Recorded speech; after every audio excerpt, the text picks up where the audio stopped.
Hi, Year 11. This is our second lesson focusing on language paper 1.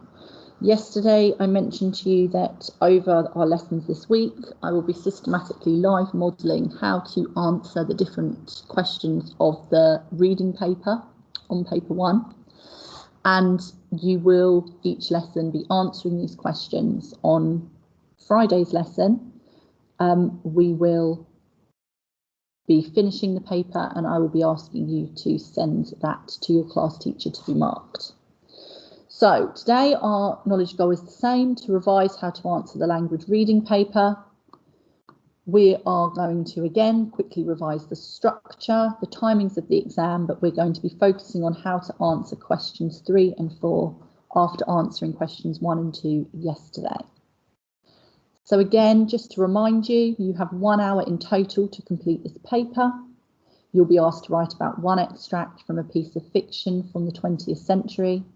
There are 5 questions, and each question is about a chronological section of the extract. And you should spend 15 minutes on question 1 and 2, 15 minutes on question 3, 15 minutes on question 4, and 15 minutes on question 5. So we looked at questions 1 and 2 yesterday. Today, 3 and 4. Now, questions 3 and 4 require you to answer in the 1 sentence mini PE method. It is only question 1, the list question, where you do not use that technique. Now, questions 3, 4 and 5 are all worth 10 marks. Questions 1 and 2, remember, were only worth 5 marks each. So this means that you should aim for at least 5 mini PE sentences. 4 is really your minimum if you're just trying to get that grade 4, but 5 puts you in a much stronger and safer position. So you should be aiming to pick out 5 quotes, write 5 sentences, 5 mini PEs. Those of you that are aiming for the higher grades, particularly the 7s and above, you should try and aim for more like 7 or 8. As always, it's very important to read the questions carefully to make sure that you're picking out the appropriate information, and when you come to write your mini PE sentences, that you are analysing and interpreting that language in the correct way. So I'm now going to switch over, like yesterday, to the visualizer, and we are going to go through again a live model of the paper I was working on yesterday, and then after that I will invite you to then answer questions 3 and 4 on the paper that you started yesterday. So as if by magic, this should hopefully work. So questions 3 and 4 then, we've already boxed them off, so we don't need to worry about that. What sort of man is Samuel Hamilton?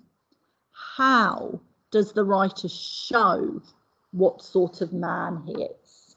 Now, anytime we see the word how, you should think, how does the writer use language? So essentially here, we need to pick out quotations that show how he uses language to show us the sort of man Sam Hamilton is. So when we're doing our mini PE sentences, we need to come back to this phrase, sort of man.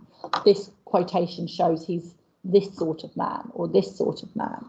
So obviously, once we've read the question and we're clear on our focus, we then go back to the extract. Now, as we identified when we were boxing this off, this is quite a lengthy one.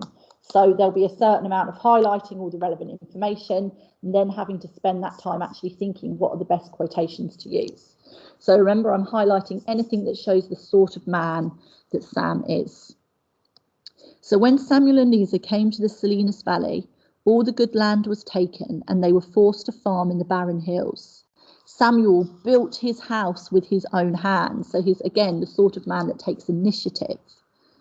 And he built a barn and a blacksmith shop in their land. But their land was harsh and dry. There were no springs, and the crust of topsoil was so thin that even grass struggled to exist. Even in reasonably good years, there was so little feed that the cattle were thin from running about looking for enough to eat. From their barren hills, the Hamiltons could look down and see the richness of the land in the bottom of the valley and the greenness around the Salinas River. However, Samuel found quite soon that even if he had 10,000 acres of this hill country, he could not make a living without water. His clever hands had made a machine to bore for water on the land of luckier men. He also invented and made a threshing machine, and he moved through the farms in the valley at harvest time, threshing the grain his own farm would not grow. In his blacksmith shop, he sharpened and mended tools and shod horses.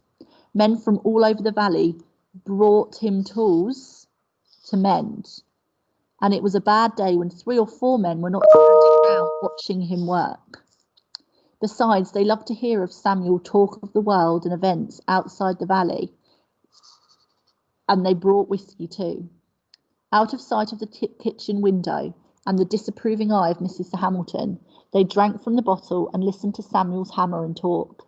They called him a comic genius and carried his stories carefully home, and they wondered how the stories spilled out on the way home, for they never sounded the same when they repeated them in their own kitchens. Samuel should have been rich from his work, but he had no gift for business. We found that out in the last section. His customers always pressed for money themselves, promised payment of a harvest, and then after Christmas and then after, until at last they forgot it. Samuel had no gift for reminding them, so the Hamiltons remained poor. The children came along as regularly as the years. The overworked doctors in the county did not often get to the ranches for a birth, and Samuel delivered all his own children. He tied the cords neatly, spanked the bottoms to get them breathing, and cleaned up the mess. When his youngest was born with some obstruction, Samuel put his mouth to the baby's mouth and blew in air and sucked it out until the baby could take over for himself. Samuel's hands were so good and gentle that the neighbours from 20 miles away would call on him to help with a birth. He was equally good with mare, cow, or woman.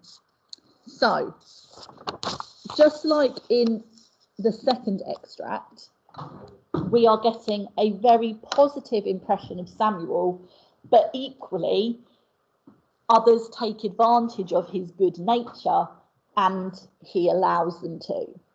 And again, it's important in your own mind to almost try and summarise or think of an overview before you start writing and before you select your questions. So we know the question is, how does the writer show the sort of man Samuel is?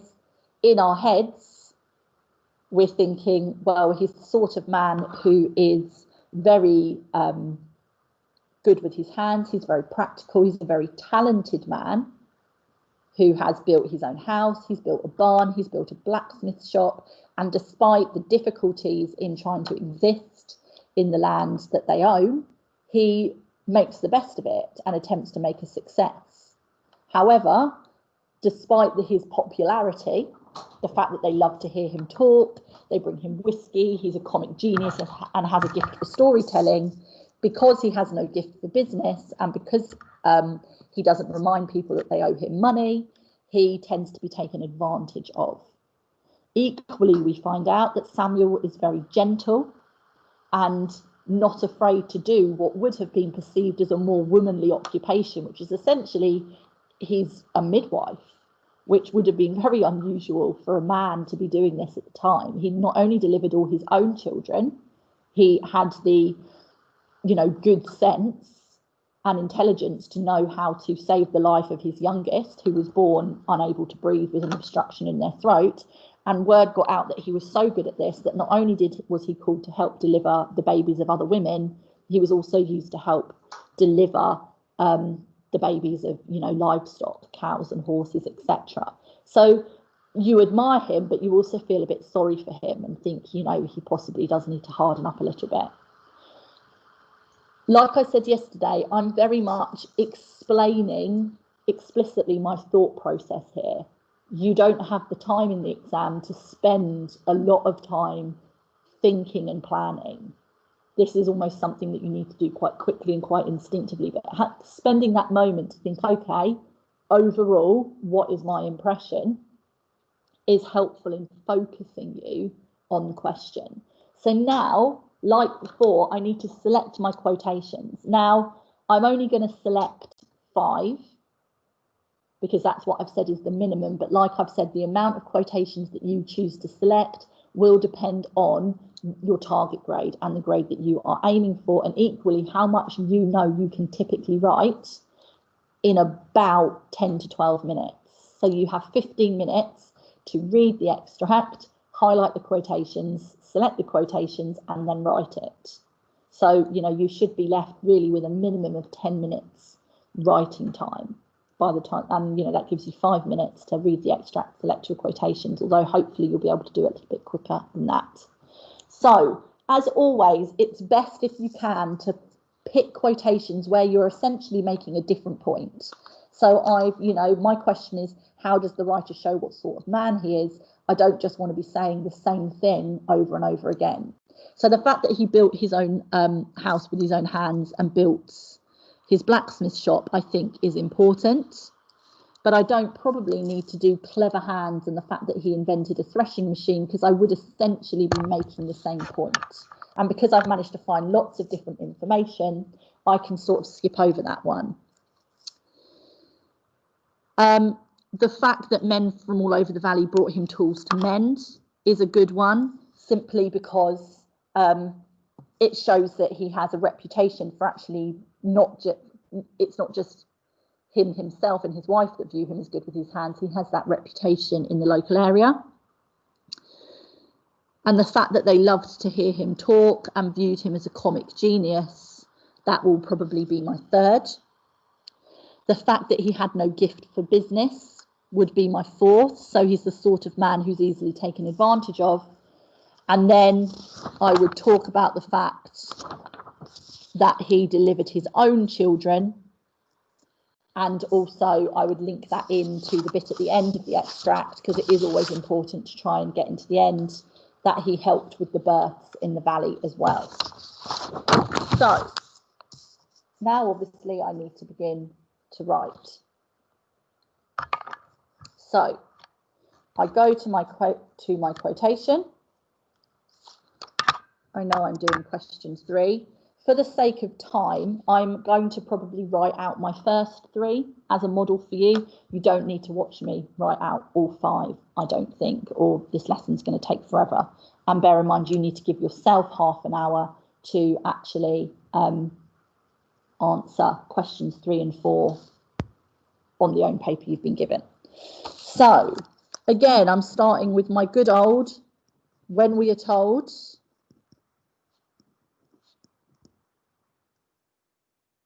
Samuel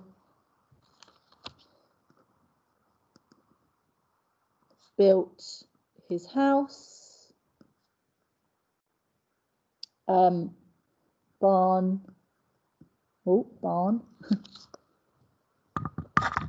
and blacksmith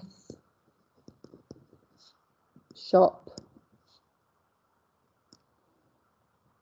with his own hands. It suggests he's the sort of man. So see how I'm using the words from the question. Suggests he's the sort of man who is very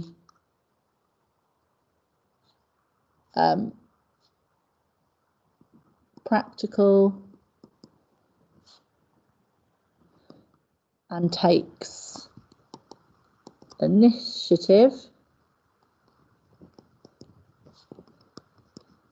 because he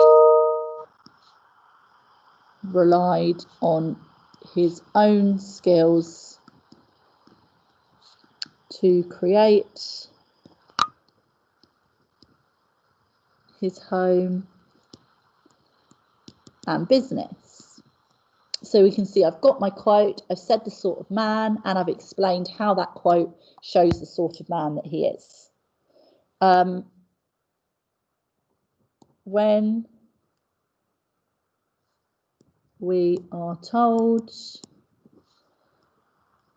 men from around the valley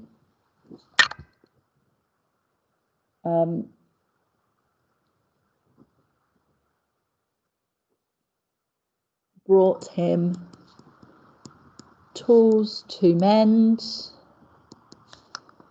it suggests he's the sort of man with a reputation for being a talented blacksmith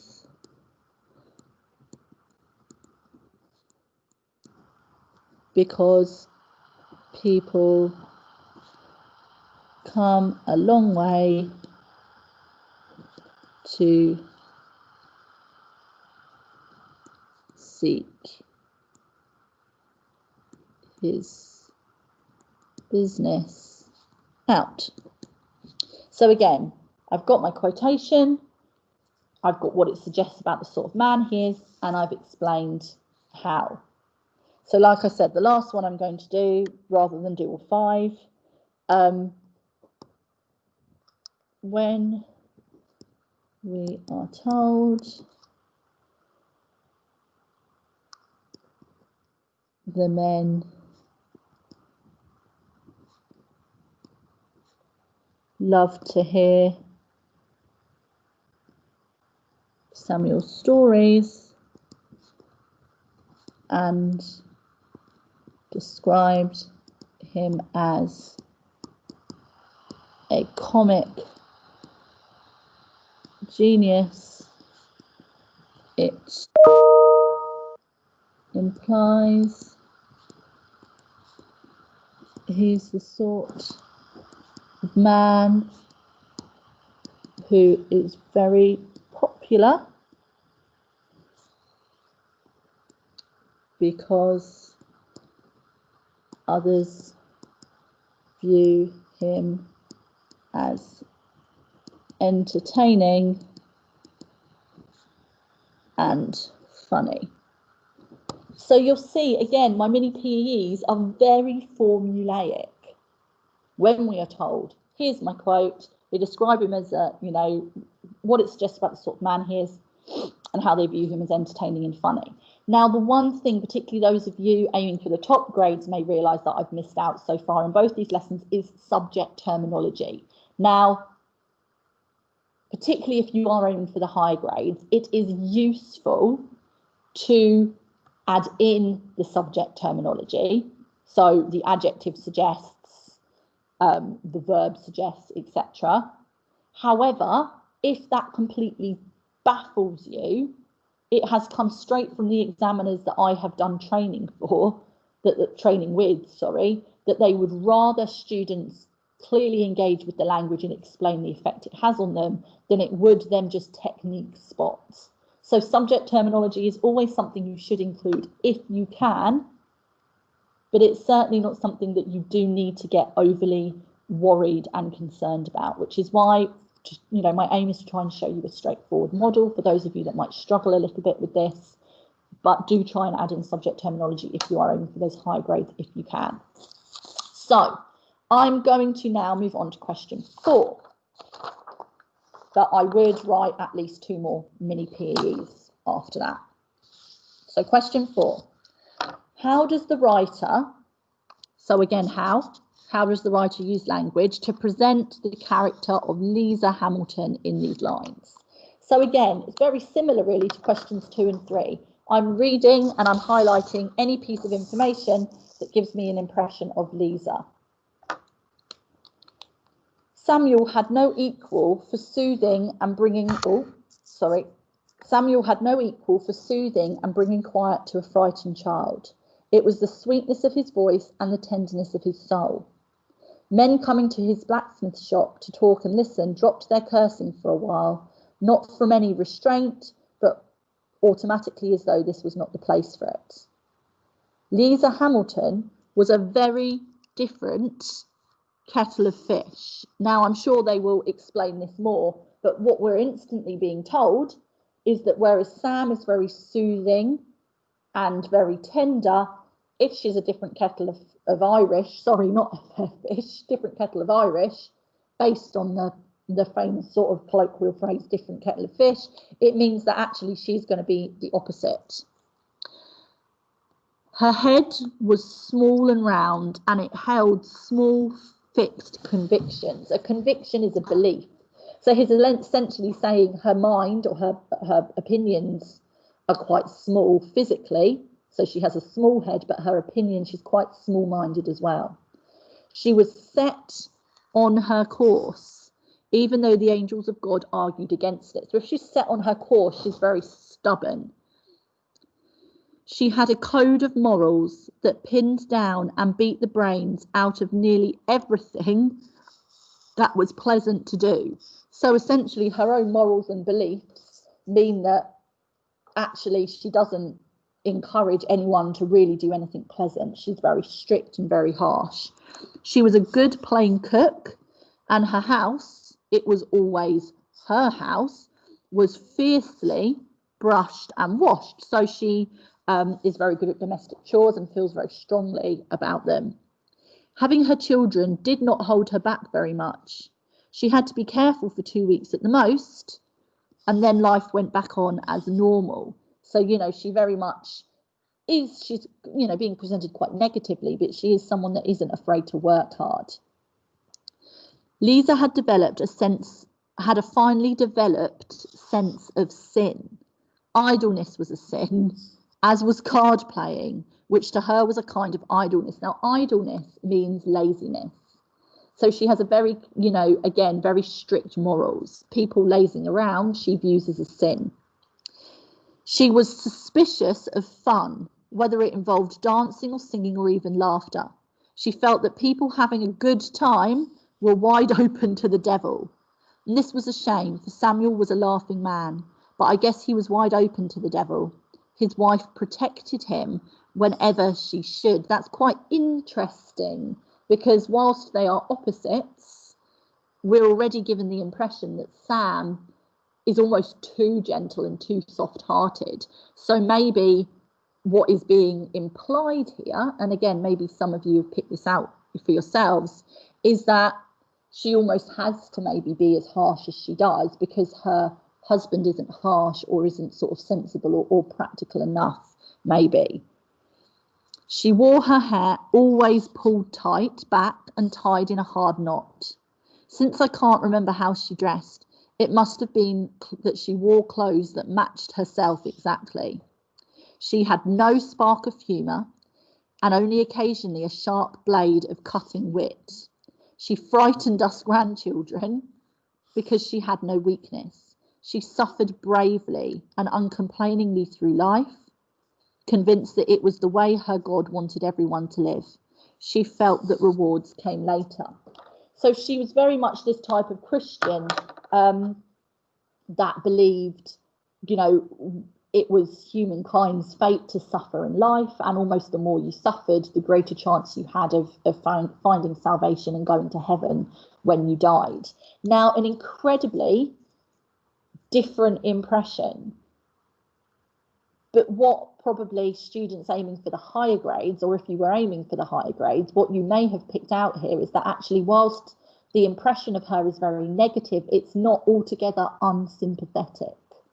She's not presented as an evil woman. She is presented as someone who obviously uses, or her Christian beliefs mean that she leads a very strict, very cold, very, you know, difficult life for herself, because she believes that that is what God wants her to do. But unfortunately, she does inflict that on her husband and her children, but not out of a sense of nastiness and wanting to cause them harm, but from a sense that if she believes that, then she's going to want everyone around her to believe that, behave in the same way, so they can equally gain access to heaven.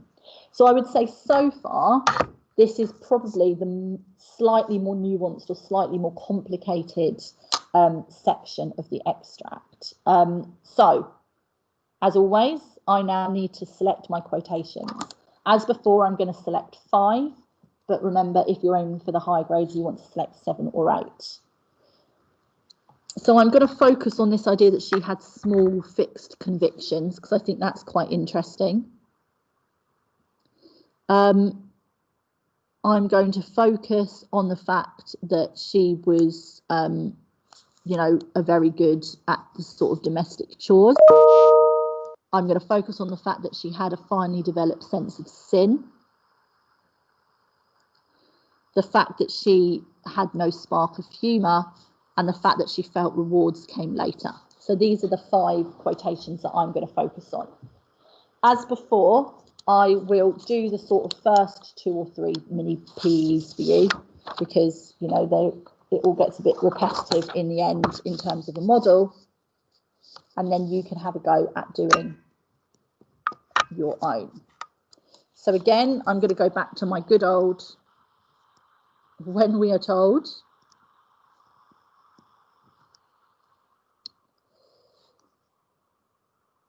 Lisa held small fixed convictions. She is presented, because that's the word from the question, as being quite small-minded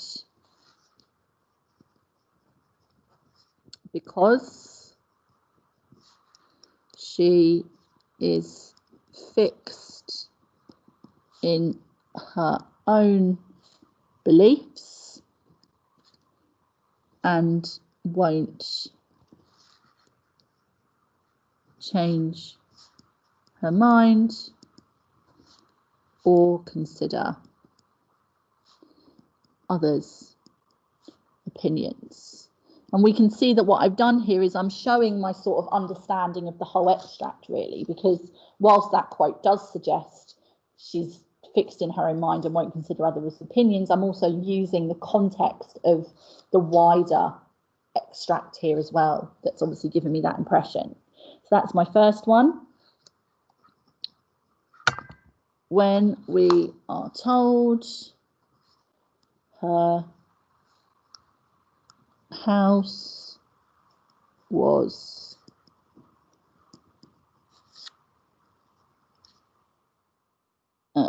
fiercely brushed and washed,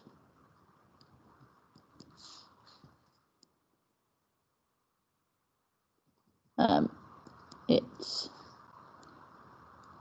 presents her as a good housewife because the adverb, oh, can't spell fiercely again, fiercely suggests she cleans her house. I want to say cleans her house hard, but that doesn't sound very English appropriate. She cleans her house very vigorously, which I really hope is spelt right, which suggests she cleans her house very vigorously. So you can see here that I have actually selected that fiercely is an adverb because it's describing, you know, how she is brushing and washing her house. Remember, fierce adverbs describe verbs. So finally, my third one as a model. When we are told she has a finely developed sense of sin. She is presented as someone with strong morals because she views and finds sin in many everyday activities such as dancing. And then again, I would continue with 2 more. So what I would like you to do is turn to the exam paper that you were linked to in yesterday's lesson and that you began by answering questions 1 and 2, and now answer questions 3 and 4. Read the questions carefully. Your questions are a little bit different. It's not asking you to talk about your impression of a character in question 3. On your paper, it's asking you to look at how is the writer showing the fire spreading and becoming very serious.